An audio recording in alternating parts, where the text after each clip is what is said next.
Hello everyone, welcome to yours and my favorite part of the week. That's right, it is your online adulthood and aging psychology course, and I'm here to walk you through the hottest topics in stress, coping, and resilience. Now, some of these slides and topics we've kind of already reviewed in previous chapters, but I mean, it's kind of difficult, like I said before, to kind of separate these topics into discrete, or for our statistical heads out there, orthogonal topics, because all these factors in psychology are interrelated. So a few of these slides will be a little redundant, but they fit within the structure of this chapter. I've actually thought about creating and teaching an entire course on this exact topic because I've spent 5 years in my doctoral program, while being a PhD student, researching this topic and working in a stress lab. But for the purposes of this class, let's reduce that ambition to approximately 50 slides. All right, so with that said, let's jump right into it. Beginning with the mechanisms or mechanics of stress. Hans Selye, we'll go with, The Stress of Life, revealed decades of research on the effects of prolonged stress on the body. Humans are equipped with a sensitive physiology that responds to stress by kicking our bodies into high gear, leads to physiological and psychological breakdowns. The pattern of response to stress, Selye described, is called the General Adaptation Syndrome, GAS, and there are 3 stages of adaptation. So this dude is kind of like a famous stress researcher, thought kind of to be one of the OGs of kind of stress research. Again, kind of proposing how stress works and what are the lifelong developmental consequences of different kinds of stress. And as stated, there are 3 stages of adaptation to stress that occurs at a biological level. The first, the alarm reaction. The autonomic nervous system is activated, stress hormones are released, physical symptoms of anxiety appear. This is thought to relate to the fight or flight reflex. The HPA axis, the hypothalamus pituitary adrenaline axis, it stands for, biologically adapts you to stress. The hypothalamus, H, receives signal for fear, releases a hormone that binds to neuroreceptors in the pituitary gland. P, pituitary gland, releases a hormone which binds to receptors in the adrenal cortex. The adrenal cortex releases cortisol, which is a stress hormone. Slow stress hormones stay in the body for hours.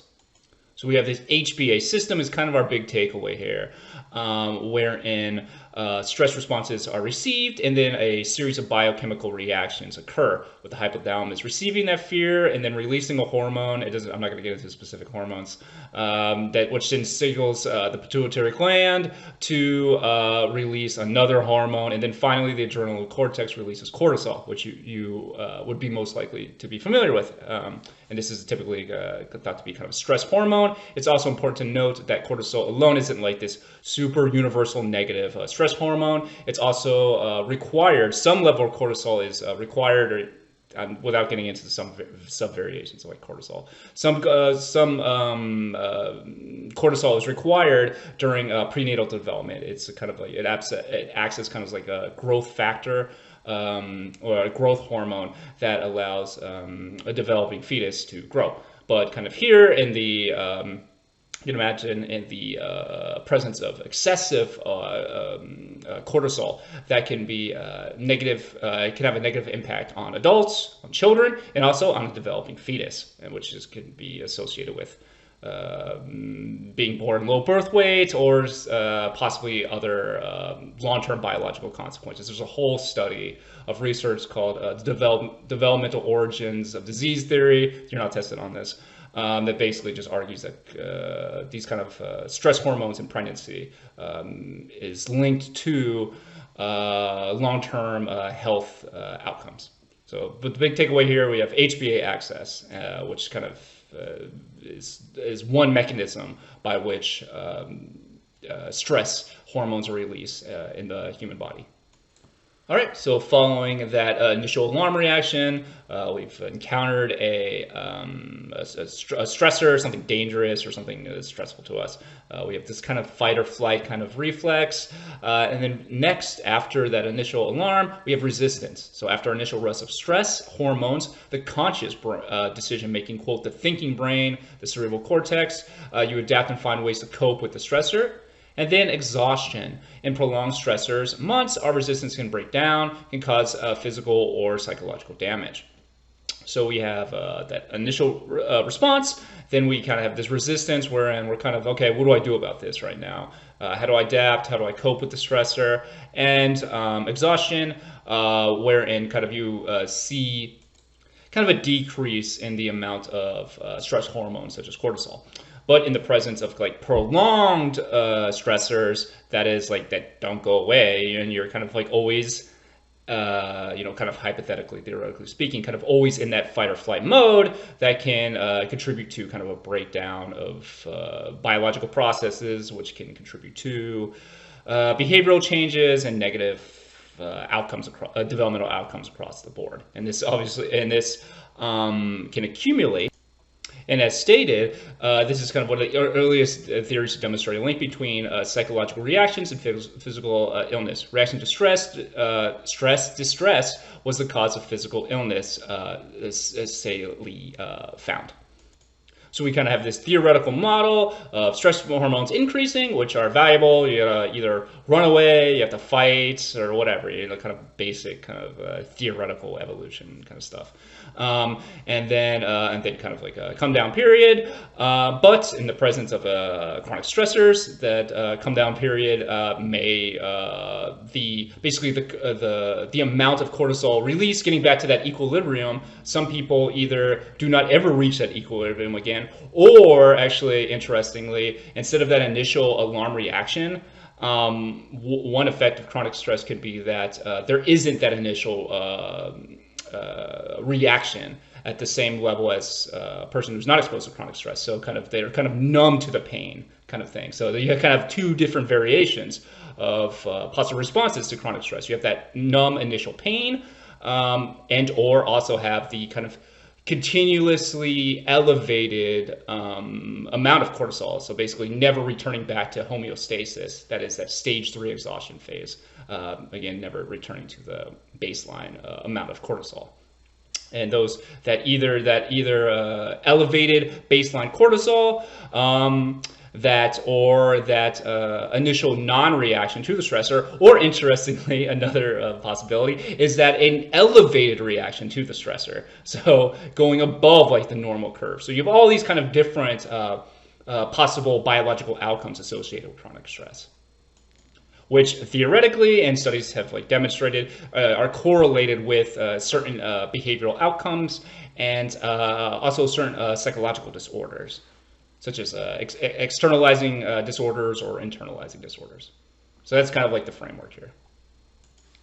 Some theories of stress, and I'm just kind of largely sticking with the book. This book's kind of some of these theories. There's different wordings depending on the scientist, but without making it super complicated, we're kind of sticking to the terms of the book. So theories of stress. Reaction to acute stress is an adaptive mechanism, response-oriented viewpoint. Explanations of stress that focus on the physiological reactions within an individual. Stress hormones like cortisol. Life-changing events. Events that alter the trajectory of an individual life. These life-changing events can accumulate stress and can lead to different stress reactions. One way to measure this is ask a series of questions about the amount of stress one experienced in their life, and then kind of add up the total amount of stressors, and then kind of do like correlations / more rigorous statistics in that. But kind of an easy way to think about it than do a correlation is this total raw number of accumulated stressors as measured in this checklist kind of thing, correlated with internalizing behaviors. And stimulus-oriented viewpoint, explanation of stress or focus on the stressors themselves, the stimuli or life events that trigger the stress reactions. So this is kind of like looking at the specific events, so a hurricane, a war, recession, COVID, something along those lines. And that's I've done primarily my research on that stimulus-oriented viewpoint. I've worked in a biological lab, but primarily I've kind of looked at the stimulus-oriented viewpoint. So kind of the idea here is looking at stress, looking at these huge life events, and then seeing if they're related to certain developmental outcomes. And then kind of review quickly again, the response-oriented viewpoint is really looking at the responses within the individual. You can measure cortisol, for example. What my lab did was collect hair samples from mothers in the Democratic Republic of the Congo, and hair actually can be used to measure cortisol. You can measure cortisol through blood. You can do it through saliva, and basically, depending on the method in which you're the method of biological collection has different. Actually, well, simply stated, cortisol stays in certain parts of your body longer than others. So if you're looking, hair is kind of thought to be one measure of like chronic stress, and cortisol and saliva is thought to kind of have a shorter kind of lifespan, or the amount of cortisol circulating in saliva is thought to be shorter than hair. So kind of the point here is, though, you can measure these physiological responses, cortisol level, cortisol amounts within hair, saliva, blood. And you can also look at it at a genetic level as well. So correlating like the amount of cortisol and the amount of XYZ genetic expression, for example. And then you can also correlate that with exposure to certain life events and stressors and do all these complicated statistical things. So that, again, that's the main takeaway here is that you can look at the stimulus itself, or you can look at the physiological response within an individual. All right, some types of stress: short-term life events, definitive beginning and end; chronic life strain, stressors that are continuous and ongoing. Some argue they are the most predictive of later life negative developmental outcomes. Work stress. Workers face high demands but have a good amount of control and sense of personal accomplishment. Work strain. Workers face high demands but no control, no sense of personal accomplishments, low reward. Major life events. Divorce or death of a loved one. Daily stressors. The routine challenges of day-to-day living. Your laptop key gets broken, arguments with children, caring for the elderly parent, balancing roles in your life between being a spouse, parent, and worker. Some argue that the accumulation of daily stressors can accumulate and contribute to negative developmental outcomes. Most common type of daily stressor, according to a 2005 study, was interpersonal. All right, so let's recap some of this. So we have short-term, so some of these definitions are kind of straightforward here. We have short-term stress, kind of a beginning and end. You have daily stressors, but hey, I got to send this damn email, and then I'll send this email, and then it's done. I can move on with my life. Kind of short-term, kind of annoying, but you move on with your life. Chronic life stress, much different. It's continuous, ongoing. Maybe exposure to poverty, racism, kind of overall disenfranchisement, maybe a bad relationship that you're stuck in. So this can be interpersonal and also kind of those macro, and of course those types of stressors interact with each other dynamically to kind of form kind of a global chronic life strain. An interesting one also is kind of neighborhood noise. Kind of crowding, neighborhood crowding is also associated with kind of negative developmental outcomes. And when we have worker stress, worker strain, you can kind of see the difference here. And this is a classic kind of thing of stress research, which argues that basically high demands with little control, little sense of kind of personal fulfillment, and low kind of financial rewards, but also social rewards, interpersonal rewards, kind of being valued as like a worker. In that case, that combination of high demand, low control, little payment, little social respect, little prestige, contributing to higher worker strain, and thus which is correlated with negative developmental outcomes. And then we have those major life events: divorce and death of a loved one. But also, it's important to keep in mind the age of when the stress happens, and we'll talk about different kind of interpretations of stress. But the age of when a stressor occurs, it's different to lose your spouse at 20 years old versus 100 years old. And then we have these daily stressors. which can be a little more mundane, but also less mundane. So caring for an elderly parent, for example, and obviously balancing the roles of parent, spouse, workers, it can be quite difficult. And again, the idea here, the accumulation of those stressors contributing to negative developmental outcomes. And here we will reintroduce allostatic load, with the argument kind of being here that the more lifetime factors, that is chronic stress, the more at risk a person is for negative developmental outcomes. With all these risk factors related here, class, nutrition, race, substance abuse, stress, infections. Allostatic load is the cumulative wear and tear on the body's systems owing to repeated adaptation to stressors, which is thought to contribute to cellular aging, clinical health diagnosis, and telomere length. Allostatic load is calculated by summing the scores on various biological outcomes such as blood pressure, total cholesterol, C-reactive protein is a very common one. And so kind of the idea here is that, again, you kind of do a little checklist here of all the stressors that someone experiences, and then you have this other kind of, so you have like this stressor checklist of, did you experience this today? Did you experience this today? Or have you experienced this chronically for the last year? Something along those lines.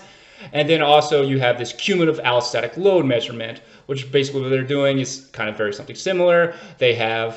There's different ways to calculate it, and the simplest way to think about this is not exactly correct, but say someone's high blood pressure, so you have a number, X number, that's like average blood pressure, and then anything above that is like you're at risk, so that person would get a check mark there, so that would count against them. So the higher that number is, the higher your allostatic load. So basically they have all these cutoffs for all these biological measures.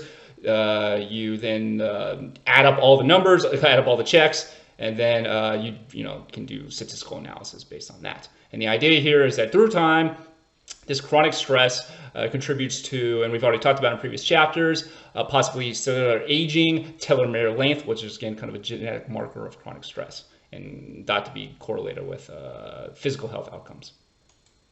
And I want to bring in just a recent study, actually, allostatic load and its impact on health, a systematic review, 2021 study. Systematic review, you can kind of conceptualize them as a meta-analysis, basically kind of gathering other people's empirical studies and then kind of doing statistical analysis on it, and then coming to like a conclusion based on like the totality of that data. So basically combining all those studies' data into one massive database and then doing stats on them. So here, so you should be kind of familiar with this, and you can see now how improvement in like reading scientific literacy has happened through this course. So you can see here their objective is to summarize the current knowledge of allostatic load. They looked at a total of 267 original investigations. That is, original investigations, they're referring to empirical studies. And the conclusions are that the findings indicate that allostatic load and overload are correlated with poorer health outcomes. So that's a positive correlation. The higher the allostatic load, the higher the risk is for poor developmental outcomes. The assessment of allostatic load provides support to the understanding of psychosocial determinants of health and lifestyle medicine. An integrated approach that includes both biological markers and clinometric criteria is recommended. Doesn't matter. So kind of the idea here is what we've already talked about, that we have these psychosocial determinants of health, this accumulation of stress being correlated and acting as a risk factor for negative developmental outcomes. And actually, when I was at the University of Florida, we worked with their big hospital that's located very close to campus, pretty well known. And they were kind of beginning or trying to improve the amount of kind of stressors collected. So trying to, came to us kind of to work with us on research, but also kind of improve kind of clinical practices, collecting data on stress, for example, and then using that as another measure, basically, of overall health and well-being in a patient. And also, it wasn't my research, but a colleague of mine was who worked with them. They would mothers who recently gave birth would just basically sign off on allowing the. So my colleague would work with doctors to do scientific analysis on the or medical doctors to do scientific analysis on placenta. So there's basically a whole kind of their research into like placenta, the impact of like chronic stress on placenta development, and maybe the size of placentas being infected by chronic stress, which then impacts a developing fetus, which again, going back to that developmental origins of disease theory, impacts the different sizes or kind of parameters of the placenta being thought to be correlated with organ development and some various neurological development is occurring rapidly as a fetus, and thus possibly linked to various long-term developmental outcomes. Again, not tested on in this class, but kind of that's some interesting background information, hopefully. Effects of stress. Early studies show a significant relationship between self-rated life change events and a number of health problems. Stress causes increases in unhealthy behaviors, such as tobacco and alcohol use and overeating. Intercorrelated nature of developmental factors. Certain common factors, such as poverty, cause both a high number of stressors and poor health. So kind of the idea here, speaking to the intercorrelated nature of all these developmental processes, that not only stressors can accumulate kind of on a biological level, but also you have to deal with those stressors, right? So how do you deal with those stressors? Well, a lot of stress is correlated with unhealthy coping habits. So drug abuse, for example, eating unhealthy foods, because it's like, well, I have to deal with this, I have to feel better, so I'm going to engage in these activities, which can have negative outcomes, or associated with negative developmental outcomes. And kind of that accumulation of stress, negative coping strategies, or I mean just coping strategies in general, contributing to poor long-term health outcomes across adulthood. And then in poor neighborhoods, not only that, but you have all these other, environmental levels of adversity within your environment, and also kind of like less access to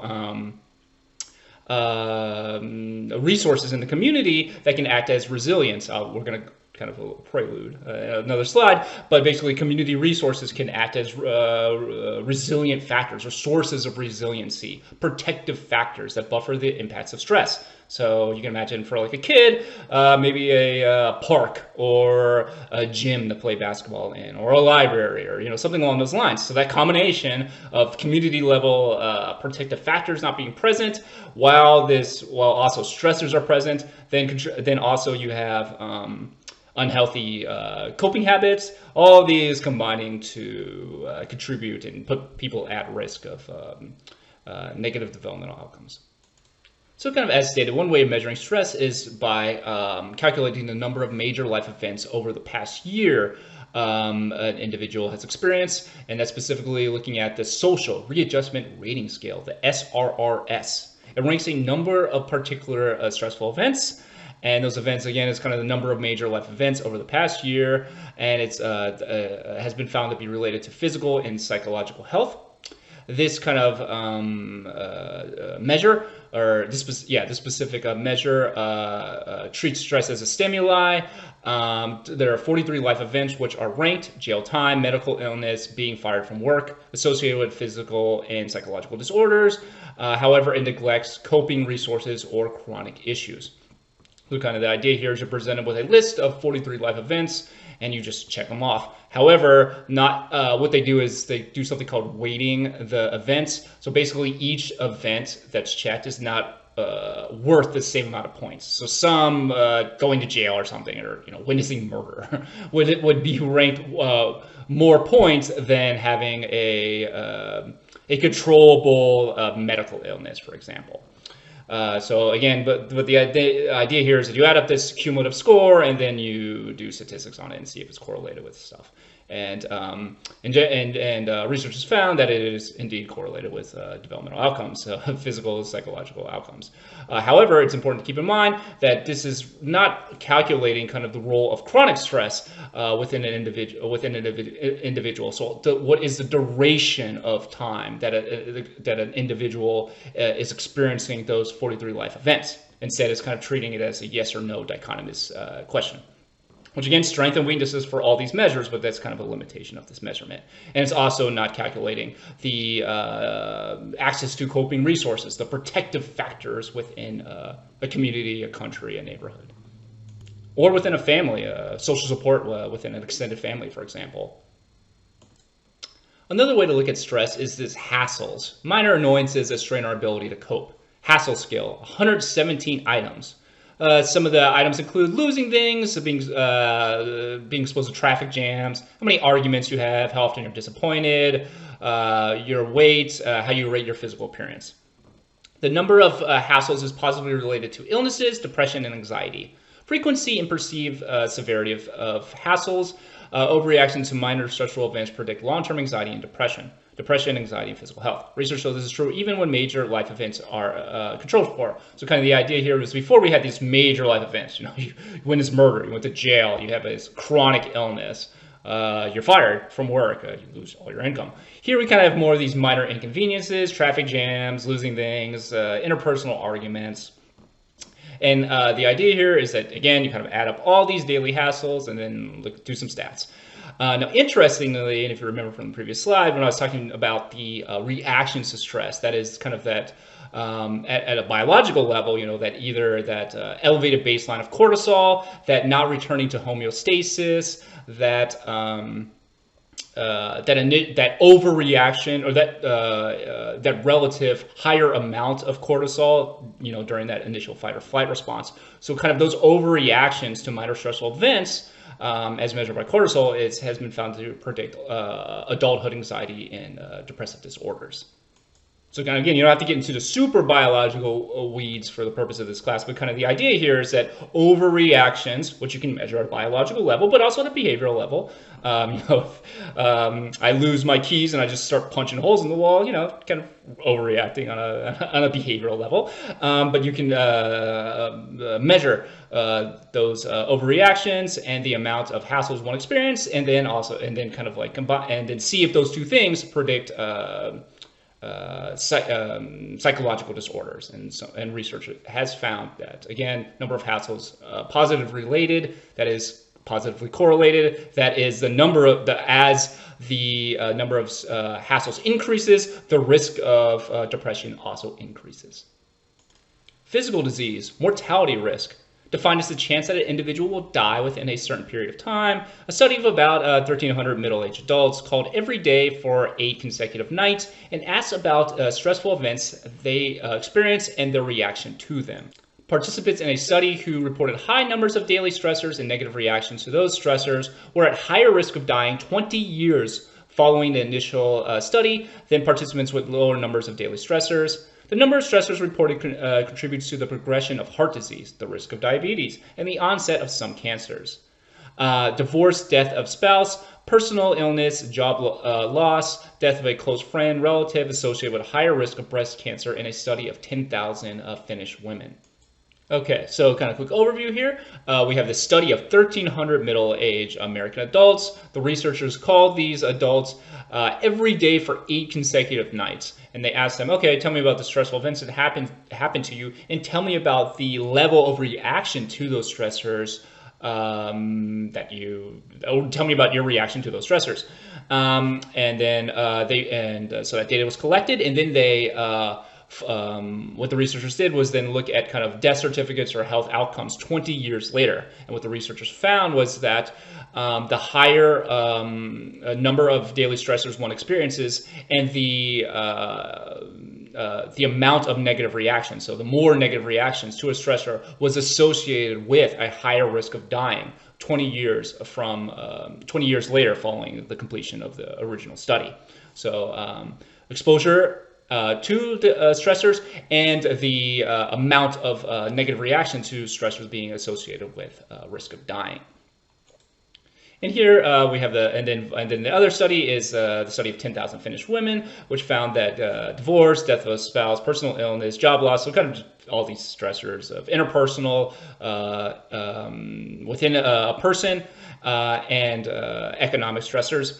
contributing to the increase of risk for heart disease and risk of diabetes. So kind of you can conceptualize this as just overall kind of that wear and tear on your body from stress hormones, but also again kind of possibly and probably unhealthy coping mechanisms. So dietary habits, but also increased levels of isolation, loneliness, for example, losing a close friend or spouse, or so isolation, depression, all kind of being intercorrelating and possibly contributing to these risks of diabetes and heart disease.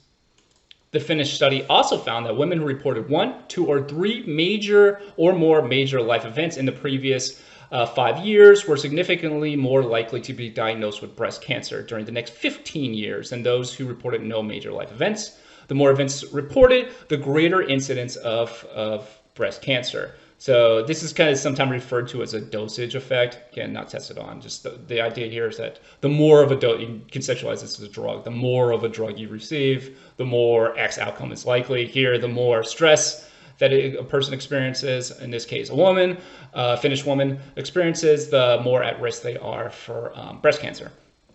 Now, that's kind of like a side note, again, not tested on. There is research that has found that stress prior to conception is also associated with kind of negative developmental outcomes in offspring. So even before a woman is pregnant, kind of stress, some researchers have found that like a year of stress prior to that, so you can just measure stress prior, a year's worth of stress prior to conception, and then again kind of calculate the total number of stressors experienced 1 year prior to conception and see if it's correlated with outcomes.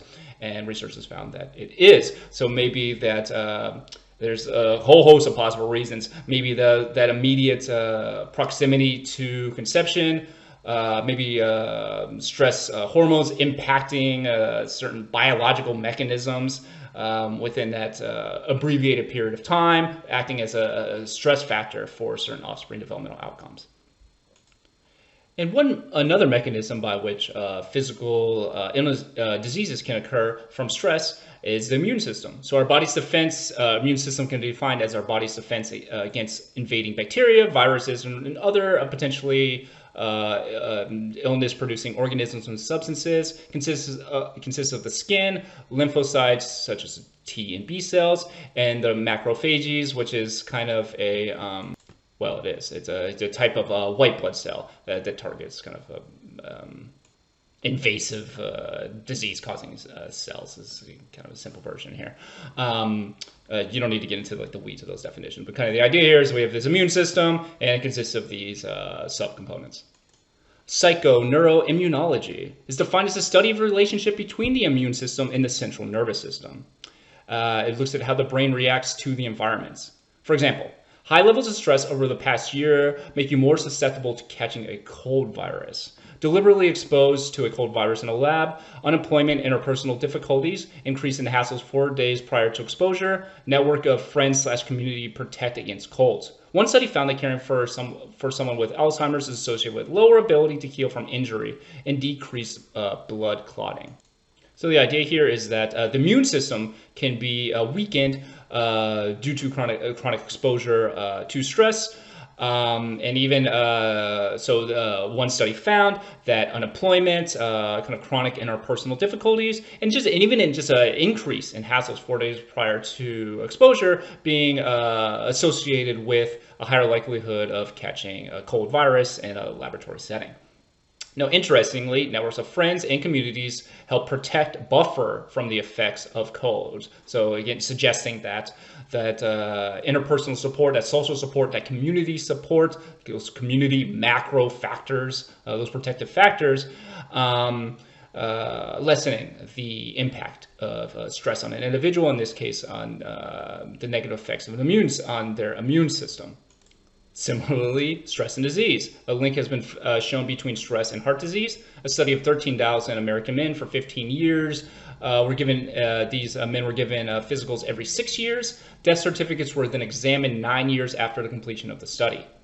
the researchers found that work-related stress was associated with increased risk of death from heart disease. So the specific work-related stressors were being fired, being laid off, workplace injury. In another study, men at the highest risk for both cardiovascular disease and diabetes scored higher on their life change events questionnaires than those at low risk. So kind of similar to the other study, here we have 13,000 men, and the researchers found that the increased likelihood of heart disease being associated with work-related stress, that is being fired, laid off, workplace injury. And we've talked about in this chapter, but also previous chapters, that the impact of work has a large effect on your development. Again, as an adult, you spend a ton of hours at your job. And thus kind of the structure of your job, your rights at your job, the responsibilities, the autonomy, the level of control you have. The worker empowerment has an impact on developmental outcomes. And here, being fired, laid off, being associated with an increased risk of heart disease. And so it's not only that you just, you're going to lose a source of income, but also you can imagine someone working a job for X amount of years, decades maybe, and then they lose their job, and that's, they identify with that as that labor becomes a part of their identity that is stripped from them. It's kind of society, it can be interpreted as society kind of smacking them in the face. So kind of a loss of social prestige. What is my place in the community? What did I just spend my life doing when I'm just kind of thrown to the side? I'm left here to fend for myself. So kind of that combination of losing income, losing kind of social prestige, standing in the world, purpose, then also contributing to, as we've talked about, spillover effects with interpersonal relationship issues, being at risk of increasing, and all those things kind of contributing to possibly, on a kind of a theoretical level here, the risk for heart disease. And specifically in this study, just being fired, laid off, and workplace injury being associated with heart disease. And interestingly, actually, on a side note, again, not tested on, there was a recent study that found that people who were most at risk of dying for COVID were, unsurprisingly, racial minorities, the poor in general, disabled individuals, and again speaking to that accumulation of stress, of disenfranchisement, of active violence against structural and personal, contributing to possibly kind of a just decreased immune system. And thus maybe putting them at higher risk of not just contracting the virus because they tend to work in more precarious jobs, but also dying from the illness itself. Not just because they're going to be less likely to have health care, but also because possibly this contribution of that accumulated wear and tear on the body being less likely to survive a novel virus. Mental health disorders. Stressful life events are associated with the onset of various mental health disorders. The same study that we just reviewed of 1.5 thousand men asked participants to report their daily overall moods. High levels of negativity in contexts in which they had low to no stressors were at risk of developing mood disorders 10 years after the study completed. One's reaction to stressors has an effect on who will develop a mental health disorder. PTSD, post-traumatic stress disorder, psychological response to trauma. Symptoms include re-experiencing the event in intrusive thoughts / dreams, knowing of general responses, avoidance, increased arousal in physiological stress systems. Acute stress disorder, reactions to trauma similar to PTSD, but diminished typically within a month. 50% of PTSD cases begin with acute stress disorder. Interestingly, most long-term negative after effects are seen in people with pre-existing conditions and lifelong exposure to trauma. So, kind of as stated, we have that same study of 1.5 thousand men. They also asked, we saw that they collected data on the total number of stressors experienced every day, but they also collected data on their level of reactivity to the stressors. And this study found that higher levels of negativity, negative reactions in the context of low to no stressors was associated with mood disorder. So kind of, again, this general negative overview or stress that you experience, even in the presence of of limited stressors or no stressors, kind of that carryover effect occurring at a biological, but also at a behavioral level. So I'm overreacting to, like, I'm on edge. Like I'm stressed out through a life of stress, and even in the context of just a kind of a minor inconvenience happening, or no inconvenience is happening, I'm on edge. I'm at higher levels of negativity, and that's associated with, in this research, the study found that it was associated with a higher risk of developing a mental health disorder. Looking at PTSD, specifically in acute stress disorder, one interesting finding is some studies have found that the most long-term negative after effects of PTSD, symptoms associated with PTSD, being strongest in individuals with higher levels of exposure to trauma. So kind of putting them at risk, those people with, again, kind of higher elevated levels of exposure to trauma being at higher risk of developing PTSD or having the worst symptoms of PTSD. Treating PTSD, cognitive behavioral therapy, referred to as CBT, prolonged exposure therapy. 1/3 of people will show symptoms of PTSD within a week of traumatic event. About 10% will still show these symptoms a year later. Mental health problems due to stress can be passed down in families, possibly through an epigenetic process. Reparative adaptational impacts. Feeling job as a child was to fix the past and health of parents, more likely to develop psychological disorders. So a couple of common methods of treating PTSD in the West is kind of exposure therapy. So kind of exposing people to kind of triggers, so that through time, you're basically showing them the trigger, then saying, okay, so here's the presence of this thing that's really stressful to you, but also see how you just didn't die immediately by seeing this trigger. So you're kind of trying to desensitize that stimuli that's triggering to a person. And then cognitive behavioral therapy, the simplest way to think about this is kind of reframing the way you evaluate a stressor and kind of your reactions to it. It's cognitive based, it's cognitive behavioral. So kind of re-evaluating, so cognitive, how you react to things, so behavioral therapy. And then kind of as a sidebar, I'm getting interested in the impacts of trying to measure the likelihood of PTSD in different groups across the world. So like the idea here is exposure to war, mass violence, obviously, horrific. But it can meaning that, because we'll talk about it later on in this lecture, is the meaning that you assigned those kind of traumatic experiences. Do they kind of increase the risk of PTSD? So for example, were the Haitians in the early 1800s who overthrew the colonial regime of Britain, did they still have the same level of PTSD as a different theoretical unjust war? So what are these like liberatory movements that historically happened and still happen today?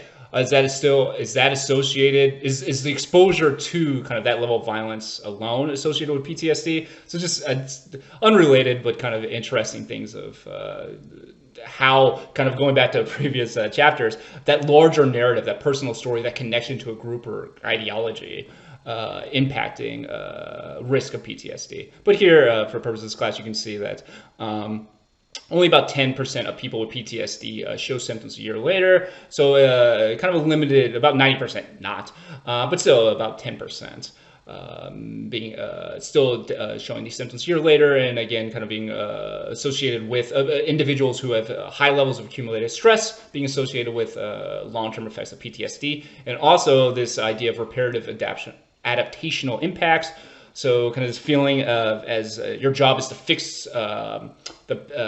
your parents basically, or your family, take kind of that load by yourself on, and kind of constantly try and save the day kind of thing. This study found that it was associated with a higher likelihood of developing psychological disorders.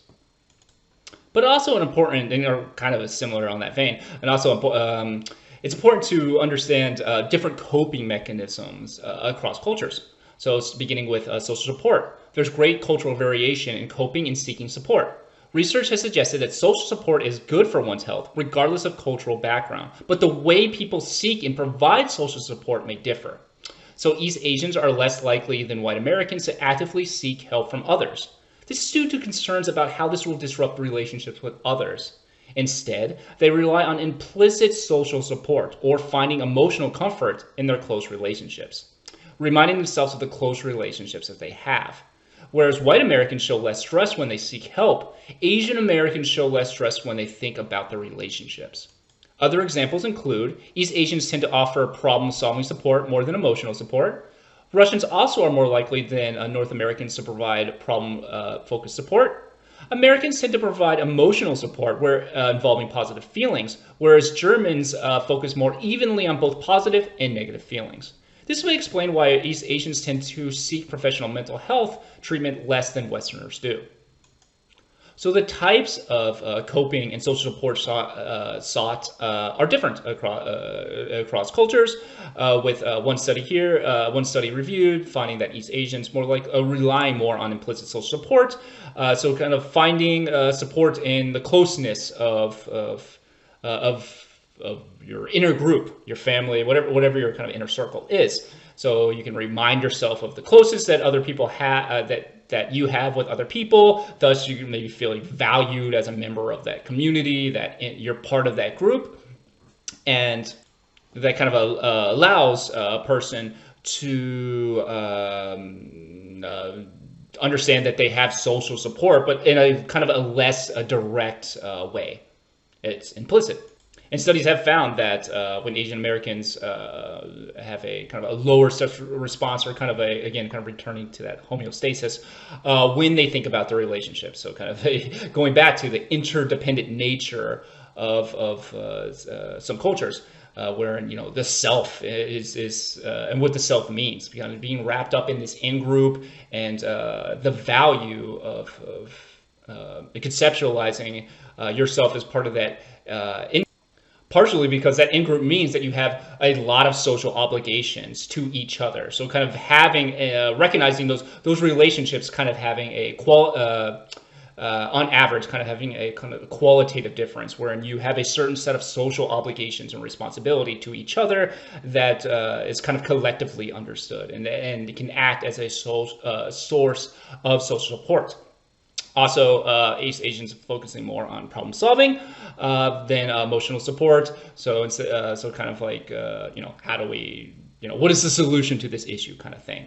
And then interestingly, Americans on average focusing more on positive feelings. So, just gassing up your friend or whatever. Whereas Germans kind of emphasizing both positive and negative feelings. So, okay, yeah, it's kind of, I guess, in simplest terms of online speak, validating your negative feelings. So not just having, emphasizing the positive aspects of your life, but also kind of considering those negative feelings as well. So kind of a more feelings holistic evaluation of feelings, kind of compared to Americans. And kind of building on that, to talk about psychotherapy and methods of support when faced with mental health disorders. So Western treatments traditions can be traced back to Freudian times. Freud thought that psychological problems were best treated by exploring people's memories and experiences, because such problems were believed to be rooted in people's conflicts and fears at an unconscious level. And the therapist should then interpret those experiences and memories. Carl Rogers then introduced the client-centered approach. Other kinds of psychotherapeutic approaches have since been developed as well. Cognitive behavioral therapy, which we talked about, involves restructuring unhealthy thoughts by identifying dysfunctional biases and alleviating negative reactions through controlled exposure. A common thread running through all the different therapy options is the client's ability to engage in a psychological discourse grounded in shared cultural meanings. There may be an implicit emphasis on understanding the individual, his or her self-discovery, and his or her cognitive biases. So kind of the big takeaway here is that these therapies that are developed and that's commonly talked about, because we live in the U.S., are rooted in kind of historical processes of the West, and in certain understandings of development and certain understandings of the self. We talked about in previous lectures the idea of self-consistency, wherein you describe yourself, or where in that study that found that the Japanese university students describing themselves or based on the Who I Am test, differently depending on the setting in which they were at. So literally the self being defined differently depending on the environmental circumstances. We also saw in the Kenyan study with how people define themselves is different across cultures. With in that study, the Maasai Kenyans defining themselves, their personality characteristics or traits as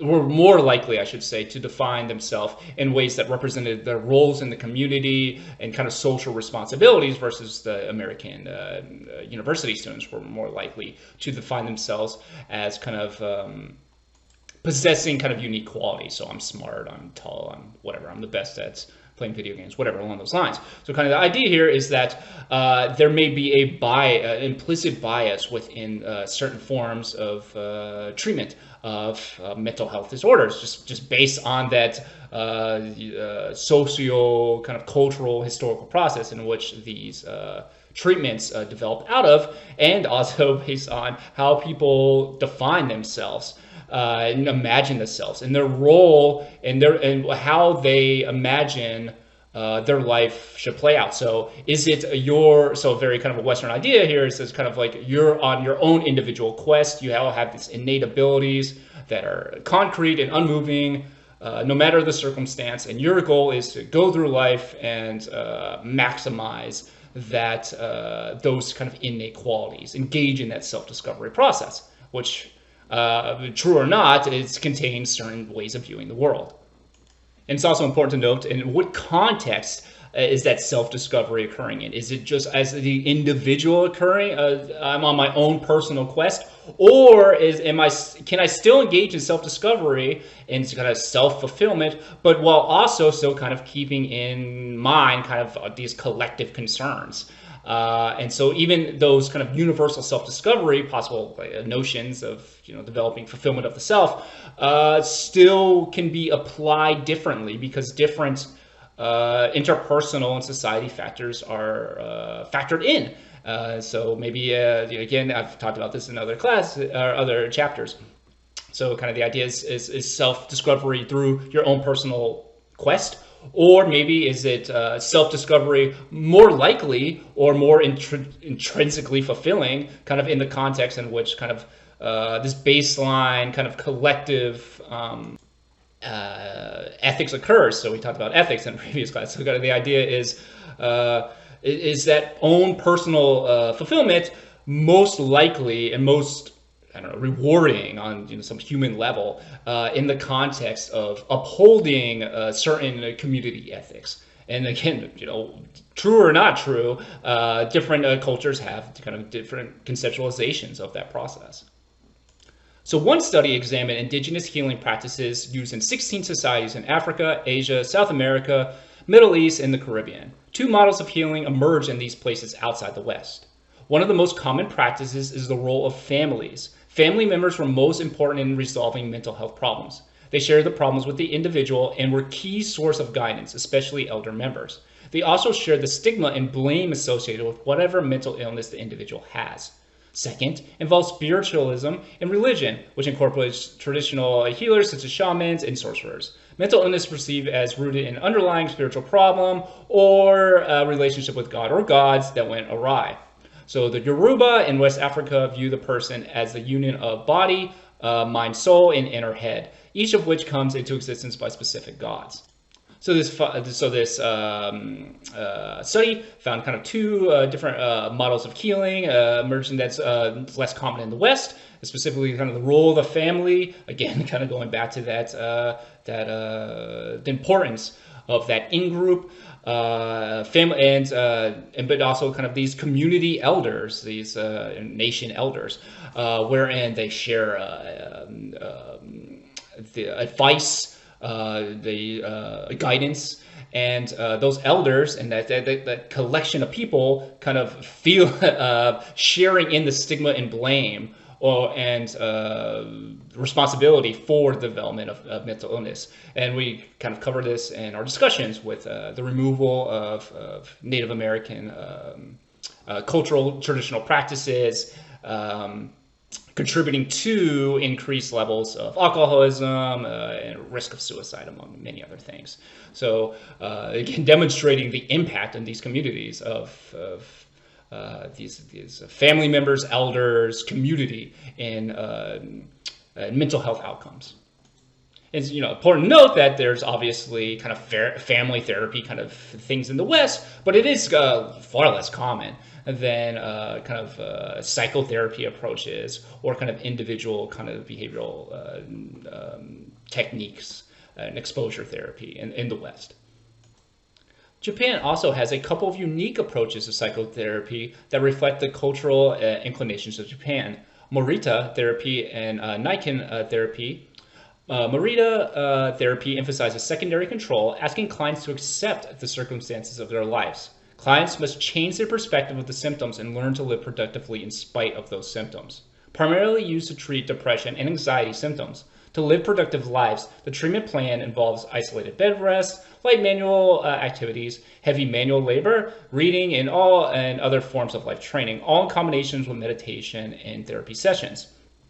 So here you can see kind of a little difference here of secondary control. So a more of acceptance of these things happen, they're not in your control. However, we can still live productively. We can change the perspectives of how we are interacting in this current world, the circumstances that we exist in. And so combining this combination of meditation, therapy sessions, while also kind of this interesting labor. So kind of this idea of being contributing to the collective good, finding your place back in the group, society, the world. Even going back to the Western examples of losing your job and the social prestige associated with that. So kind of this reimagine yourself or maybe invigorating yourself, a reconnection with the world kind of through labor, through reading, through meditation, training, therapy sessions, and while accepting certain unmovable aspects of the world. Again, kind of challenging kind of Western idea of you can change X, Y, the level of change possible in a single individual. Being different across cultures, and thus will be reflective in various cultural practices, in this case psychotherapy in Japan. Niken therapy helps people gain insight on their past, used to treat people with depression and addiction problems. Clients are asked to reflect on their past, particularly on the kindness that they had received from others, while thinking about how little they have given in return for those kindnesses. Such as specifically thinking about close relationships with their mothers when they were a young child. Therapists encourage those clients to appreciate how indebted they are to the kindness of important close people in their lives. Goal is to reinterpret the past, recognizing it cannot be changed. Revisiting the past through the lens of gratitude can restructure it and give new meaning to people's lives. So this is kind of similar to the kind of behavioral therapy where you're kind of conceptualizing stressors and your reaction to it. But here you can see kind of a much more a more direct, an explicit tie-in to your historical legacy, your heritage, your culture, your in-group, your family, your closest to your mother, your other extended relatives, your elders.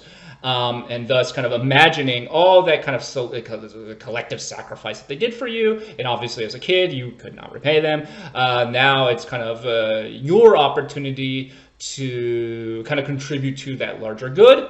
Recognizing that whatever those elders or family members, whatever, may have not been the best, but it cannot be changed, and kind of reinterpreting in a sense of gratitude, and again trying to reconnect people back into this kind of historical legacy and heritage, which is conceptualized as an opportunity to give meaning, give a narrative back to that person's life. Given cultural differences in prevalence rates and culturally specific presentations of mental disorders, matching treatments to the culture seems crucial. One concern that has been raised is whether Western mental health treatments may sometimes do more harm than good. It's been argued that anorexia did not exist in the same form in Hong Kong until it was imported there. Post-traumatic stress disorder was not a big problem in Sri Lanka after the 2004 tsunami until Western aid workers insisted they must be suffering it. So this is a kind of a classic issue, and that is covered heavily in the kind of stress research, wherein kind of Western aid workers or Western therapists going to X context and separating an individual from their family and putting them in a room and saying, okay, now you have to talk to me and we're going to get to the bottom of this yourself. So really kind of actually removing people from sources of social support and kind of interrupting those indigenous, whatever that countries, that nations, that cultures, natural kind of coping process is, kind of interrupting that process that people are brought up in their entire lives, and then moving them to this other coping process, thus stressing them out and contributing to higher risk of developing certain mental health disorders such as PTSD. And I already kind of alluded to kind of me kind of grappling with this abstract notion of post-traumatic stress disorder in the context of like liberation. But you can also see it in natural disasters such as tsunami, wherein this study, some researchers argue that Westerners kind of aid workers insisting that these people must have PTSD increase the prevalence of PTSD within these Sri Lankans. So maybe for whatever reason, in that context, PTSD was non-existent or very low, relatively low, and for various interpretations of that event. However, kind of applying kind of a specific diagnostic form of mental health disorders developed in the West, and we've talked about the DSM in previous chapters, possibly again kind of increasing the risk of PTSD. All right, let's jump ahead. Individual differences in stress-related disorders. A majority of people handle stress well. The type of stress and the amount of stress makes a difference. Other factors in stress reactions include gender, age, racial discrimination, and environment, gene interactions. So kind of, I've already talked about, alluding to that dosage effect, that accumulated amount of stressors, so the type of stress exposed, and the amount of stress, how long that stress is present within a community or to a person within a family, impacts the effect of stress. And looking at gender, women report more daily stressors than men. Women and men report different sources of stress. On average, men report more stressors related to work, school, and women interpersonal in a 2005 study. I would suspect that to be different now, honestly, but it was in the book, so I included it. Men are exposed to more trauma than women in their lifetimes, but women are more likely to experience PTSD as a result of trauma. Women are more likely to experience rape. However, men's risk of PTSD when experiencing rape is higher than women. Men's more likely to be physically assaulted. However, women's risk of PTSD is higher when being physically assaulted. So kind of walking through this, looking at a few key points here, the differences in different sources of stress. I say it might be different now because women's participation in the labor force is significantly higher than it was almost 20 years ago. So I would suspect that more work-related stressors increasing in women since 2005. And then the kind of final few points here is that really the interpretation and the expectation of a stressor occurring to you can have an impact. So in the case of men's likelihood of being raped, they can maybe think, oh, that's impossible, it can't happen to me, or whatever. So kind of that expectation of there is no way that it can ever happen to men, for example. Maybe that can contribute to an interpretation wherein that severe violation of expectations, maybe placing them at higher risk of PTSD. Maybe, and then kind of see that vice versa with men, maybe thinking, oh, I have a high likelihood of being attacked by some other guy, therefore being physically assaulted, not great, doesn't feel great, but maybe having a less violation of some moral trust because they expect to be, or they are more likely to be expected to be physically assaulted than women. Again, this is all kind of theoretical possibilities, but kind of the takeaway here is that different genders at different historical moments can have different reactions to specific stressors. Discrimination. Minority groups suffer overt discrimination in the workplace, education, the justice system, and healthcare systems, contributes to worse life outcomes and more stress than those in majority groups. I should say a higher risk of worse developmental outcomes. Perceived discrimination. When an individual realizes or believes themselves to be the target of discrimination, linked to increased stress and unhealthy behaviors. One meta-analysis found that perceived discrimination from sexual orientation, mental illness, physical disability, HIV status, and weight was most strongly predictive adulthood well-being. Discrimination associated with lower levels of recall, gait speed, I should say, elevated systolic blood pressure, cardiovascular disease, and drug abuse. And we've talked about this throughout the course. Minority groups being a higher likelihood of being exposed to kind of greater levels of disenfranchisement, greater levels of adversity within their developmental context, which puts them at greater risk of negative developmental outcomes. And specifically, we've had this one meta-analysis finding that these various forms of disability statuses being associated with adult well-being, kind of suggesting that kind of the presence of overt and kind of more subtle discrimination across all factors: society, education, workplace, various healthcare systems, accumulating again in negative developmental outcomes, in this case here, adulthood well-being. We also, I already alluded to the recent finding that poor individuals, racial minorities, disabled individuals being at a higher risk of dying from COVID. And interestingly, discrimination being associated with all these other risk factors: cardiovascular disease, recall, gait speed, drug abuse, again speaking to, one, the intercorrelation of all these different factors. So we talked about discrimination or lack of kind of positive developmental opportunities being associated with kind of decreased memory, in this case here memory, but also physical development, so gait speed and cardiovascular disease. So all of these things kind of just in a context basically of widespread discrimination, disenfranchisement, individuals are exposed to more stressors, kind of less, they have less protective factors, and less kind of opportunities to engage in healthy lifestyle behaviors, healthy eating, exercise, reading, etc. And thus kind of can, thus that cocktail of development contributing to increased risk for all these various negative developmental outcomes. And I want to highlight this one study that kind of speaks to this. It's really kind of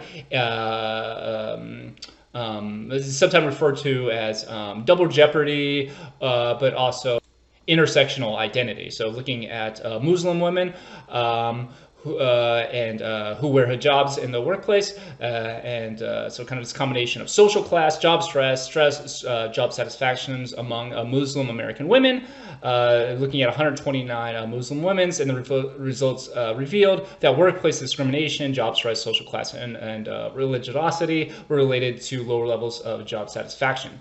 So kind of the idea here is that that combination of discrimination increasing to lower levels of job satisfaction. Now, interestingly, again, not tested on, there is a study that found that following 9/11, on September 11th, Muslim women across the United States were at higher risk of giving birth to a child with lower birth weight. This is thought to be because kind of elevated levels of discrimination against Muslim Americans, especially during that time. It really concentrated. Levels of hate crime went up significantly. Discrimination just went up very significantly. And basically what they found was, and I think it was in California, that, so literally the opposite side of the country,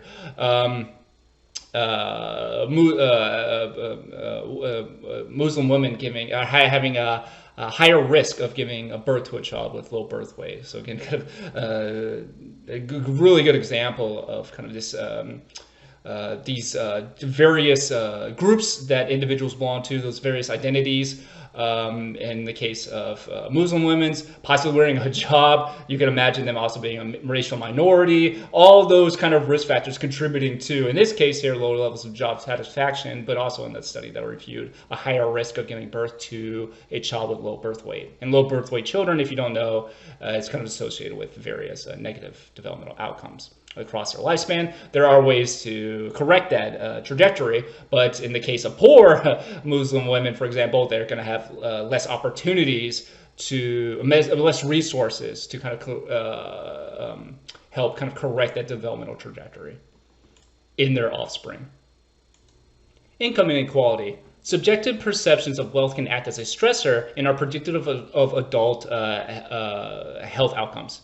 In other words, the subjective experience of feeling poor can matter as much as being poor.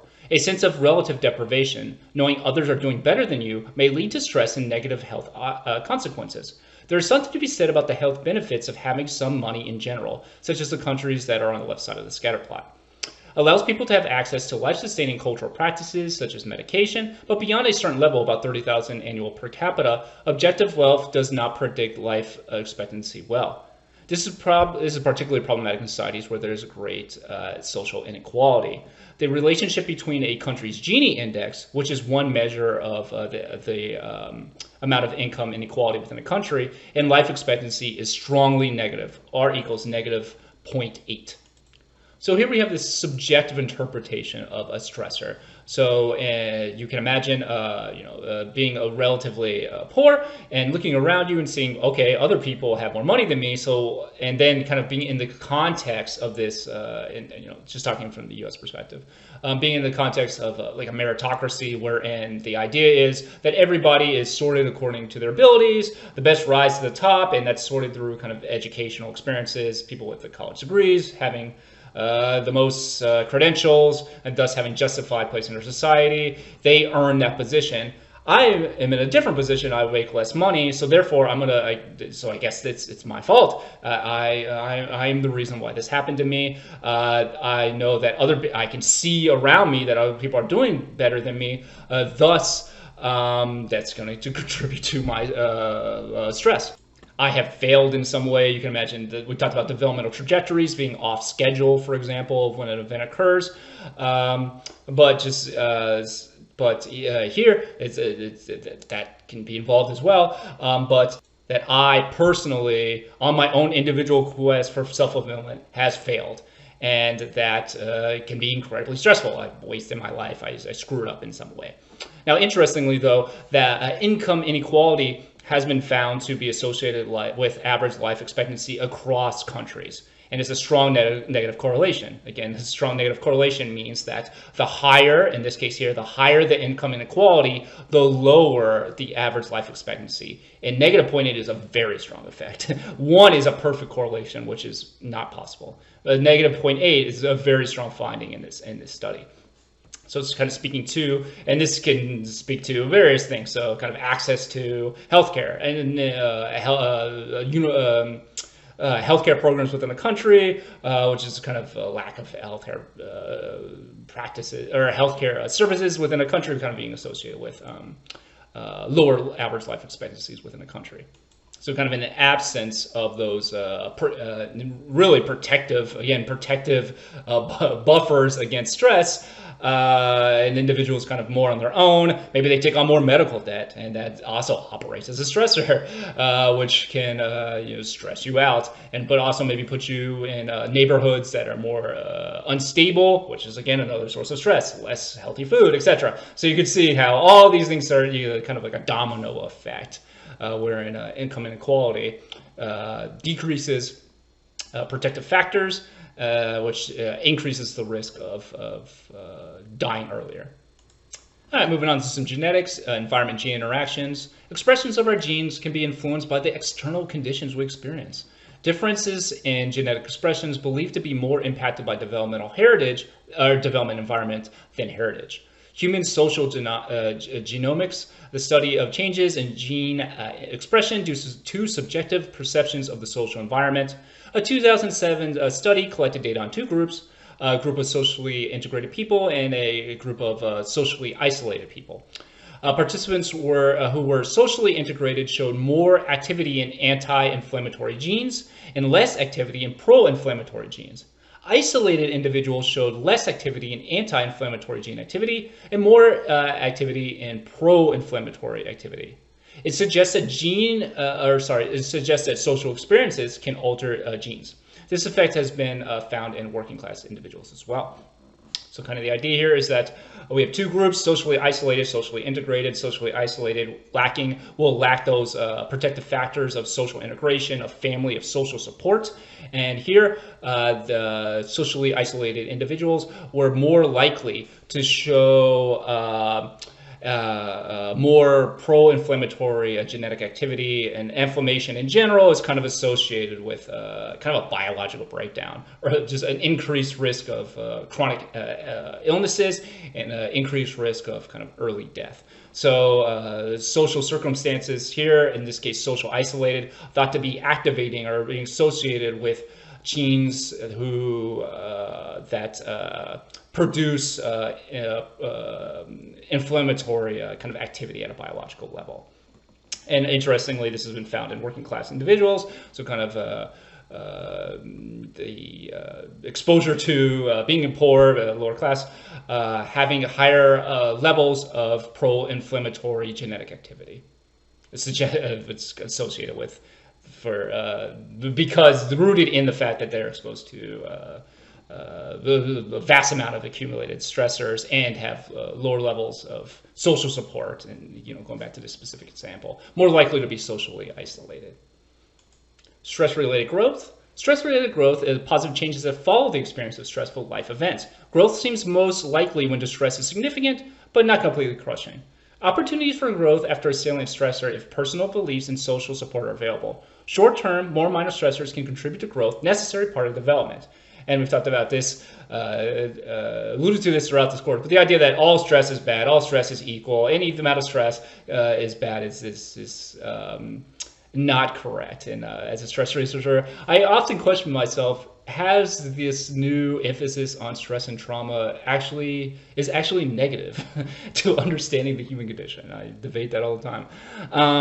But nevertheless, so kind of the idea here is that some stress is good for you. So dropping off your kid at kindergarten the first time, they're going to cry the first day. Guess what? A month from now, they're probably going to get over it.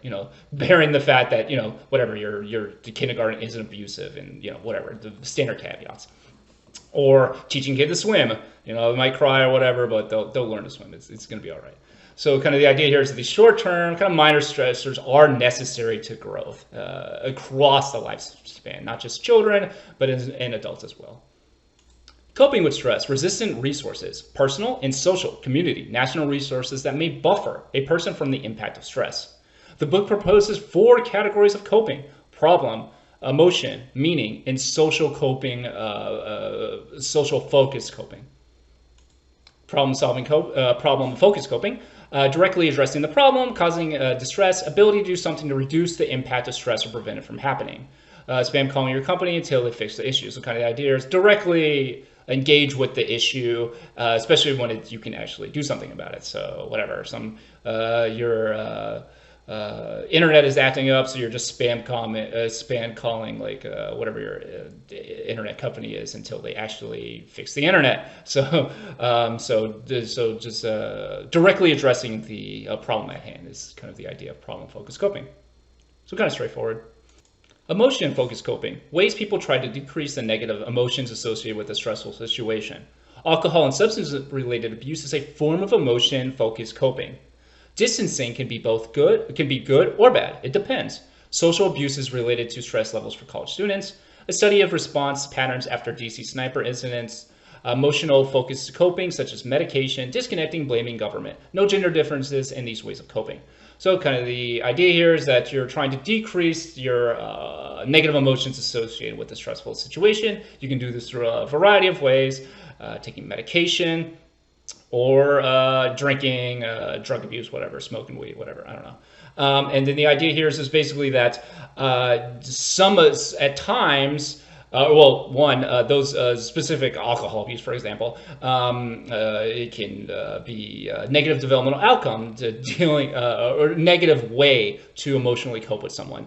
Distancing can also be a good or bad thing. So creating distance between you and the stressor that can make you isolated, but at the same time, sometimes you just have to get away from a stressor. So it really depends on the circumstances of how positive that emotional coping mechanism is.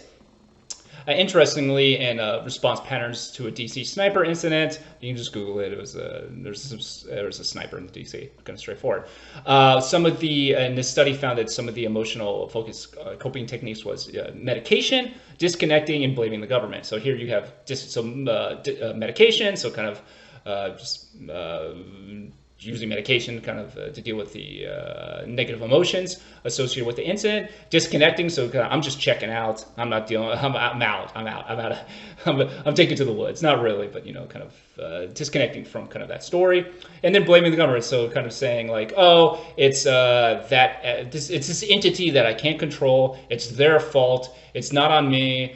That kind of helps kind of make sense of that stressor and kind of situate yourself as where you fit within kind of this larger narrative of responsibility and kind of who the victims are, basically, in that scenario. Meaning-focused coping, ways that people find to manage the meaning of a stressful situation, reframing a stressful situation to focus on the positive or beneficial outcomes. Didn't get into the best graduate school, but you didn't really like research that much anyway. Can be helpful in chronic stress situations as caregiving. So kind of just find meaning in a stressful situation. So one way to do this, as stated, is kind of reframing it to a stressful situation based on the beneficial outcomes. So you apply to some colleges, whatever, you apply for Harvard or whatever, and you don't get in, and you're like, you know what, that would have cost me $200,000. So, oh well, I guess it's kind of good that I didn't get it. Or whatever, you're watching this right now for some reason, and you have an F. I wouldn't be watching this if I had an F in this class, but maybe you're just like, hey, I'm just gonna watch these lectures, and you're like, you know what? Screw this. This class sucked anyway. I hate psychology. I'm going to take a different class. So kind of so reframing it, and then because I'm taking a new class, I can take a new class that I actually like, or with a professor who's good. So kind of the idea here is that reframing the stressful situation to look into the positive or beneficial outcomes associated with the presence of that stressor. Social focus coping, seeking help from others, the actual affirmation and aid received from others, perception one is cared for, and social support is available if needed. Loneliness is associated with higher risk of physical, psychological disorders and death. Buffering, which I've alluded to throughout this class, lessens impact of effects of stress on a person. Social support in a high stress situation may serve as a buffer against later stress reactions. Study of 89 gay males found that discrimination increased stress. However, persons with strong social support reported lower levels of negative affect. So here, kind of straightforward, you're seeking social support, you're receiving help, you're receiving affirmation, or kind of the perception that someone cares about you and that help is available if needed. So even if you don't want help at this moment, but kind of the idea that, oh, if I ever need it, then I have someone that I can depend on. And relatedly, loneliness, as we talked about, and kind of isolation being a risk factor for physiological or psychological and physical disorders and death. In a study of 89 gay males, measuring kind of the amount of stress they experience, the amount of discrimination they experience on a daily basis, gay males who had reported higher levels of social support the study found that gay males from the top. This study found that of the 89 gay males, among those 89 gay males, those who had the highest amount of social support were at the lowest risk of negative affects, so kind of that negative daily mood. So it suggests that social support kind of decreasing the likelihood of having that baseline of negativity kind of every day, because it gives you kind of an outlet, and also gives you kind of a sense that, oh wait, yeah, I am being discriminated against, but also I am supportive, I have social support available, and people care about me. Skipping ahead, negative social relationships. Studies of Black Americans and Black Caribbean families have found that positive family support is associated with lower rates of depression. Chronic negative family interactions are associated with higher rates of depression, however. A study of homeless people found that shedding burdensome abusive relationships are associated with positive developmental outcomes.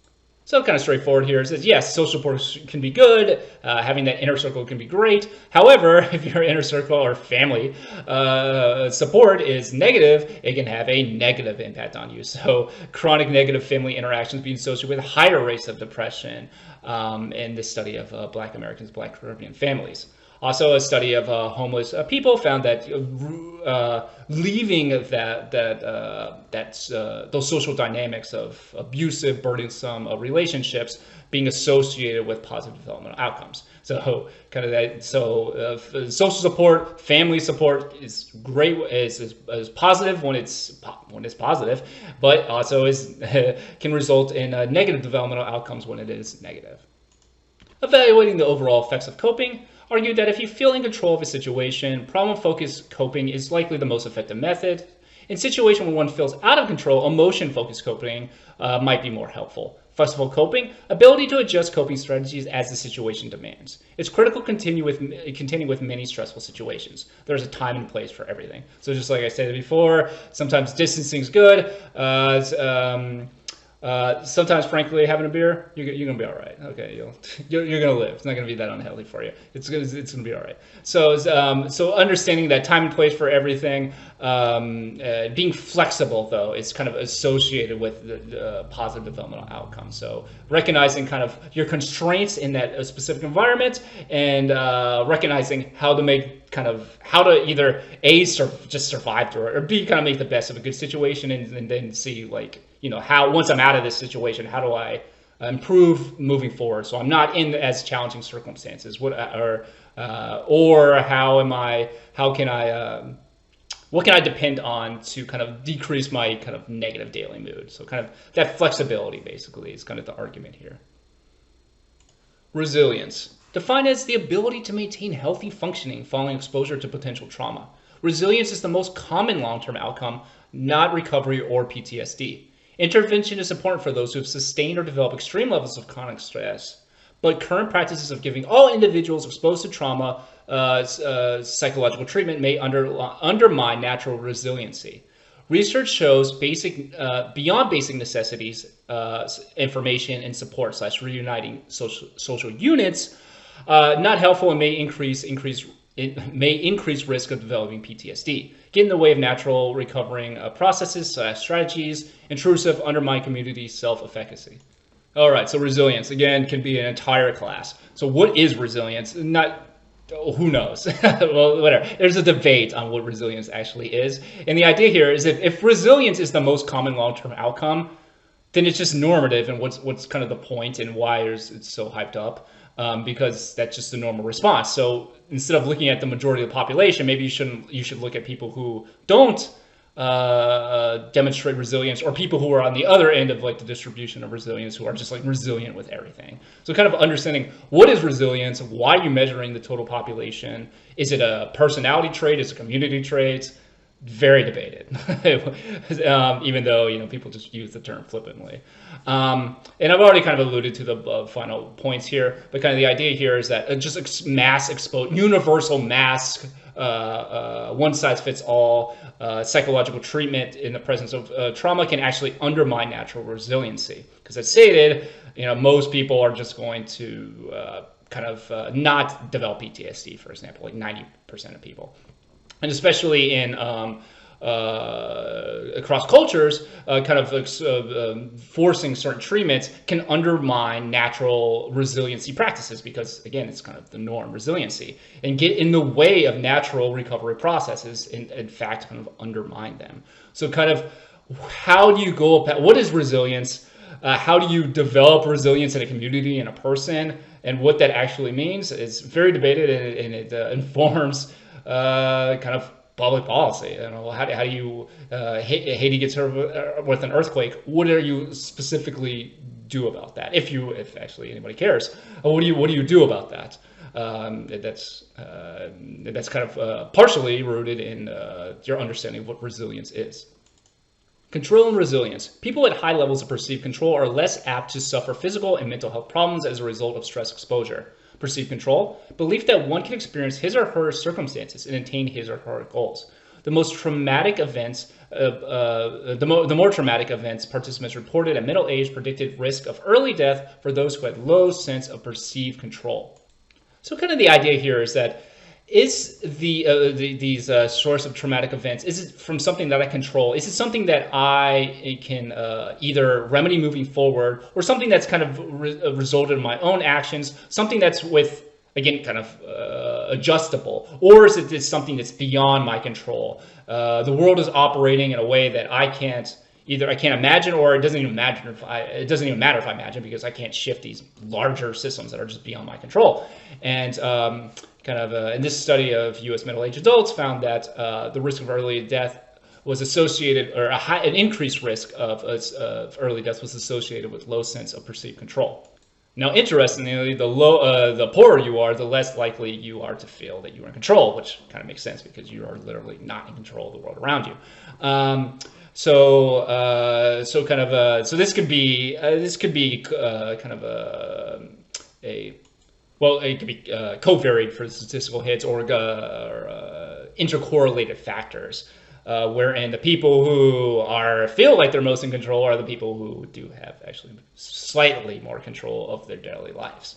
But also kind of in general, if you feel that you can shape the world through yourself, or kind of through some collective unit, you feel like you're more likely to be at risk for these long-term negative developmental outcomes, in this case, early death. And I want to wrap it up with a couple examples, and I'll just look at the one on the right here. And this is actually a study from one of my very good friends in UF. She looked at black teenagers in high poverty neighborhoods in Alabama, and what she found that she created a cumulative risk factor that combined effects of the past year's exposure, so basically the amount of exposure of racial discrimination, stressful life events, exposure to violence. And she found that cumulative risk was associated with negative developmental outcomes. But interestingly, she found that the cumulative risk with internalizing problems was buffered by adolescents' religiosity and neighborhood collective efficacy. The association between cumulative risk with externalizing problems was buffered by parental monitoring and collective efficacy, protective factors to buffer effects. So basically what she found was that these community resources, this collective community sense of, hey, we can develop our community, we have some kind of control of our community, and then, like I said, community resources, so kind of access. She was looking at, I believe, like access to gyms and parks and libraries, stuff like that. At buffering, reducing the impacts of being exposed to these cumulative risk factors, and these are very severe risk factors, exposure to gun violence, for example. But she also found it at a parental level, so parental monitoring, reducing the impact of stress. So sometimes that kind of a more strict parenting style can be beneficial to a child, especially in an unstable developmental context. All right, so with that said, that's all for this chapter. Thanks so much for listening. Bye. Have a great week.